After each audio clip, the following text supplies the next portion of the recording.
₹10 share दिसला की तो 100 पट होईल आणि आपल्याला नफा मिळेल असे तुम्हाला वाटते का? तर पेनी स्टॉक मध्ये रिस्क काय आहे हे समजून घेणं तुमच्यासाठी जास्त गरजेचं आहे. जे शेअर 10-20 रुपयांच्या खाली ट्रेड करतात त्यांना भारतीय बाजारात पेनी स्टॉक बोललं जातं.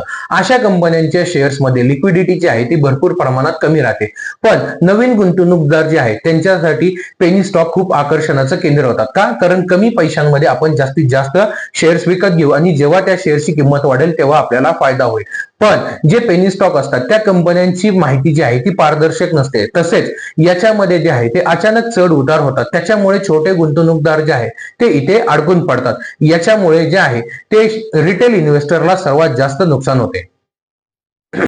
पैसा दुप्पट होण्यापेक्षा पेनी स्टॉक मध्ये पैसा भरपूर वेळा अडकून पडतो. त्याच्यामुळे जर तुम्हाला पेनी स्टॉक मध्ये गुंतवणूक करायची आहे तर कंपनीची संपूर्ण माहिती घेऊनच गुंतवणूक करा.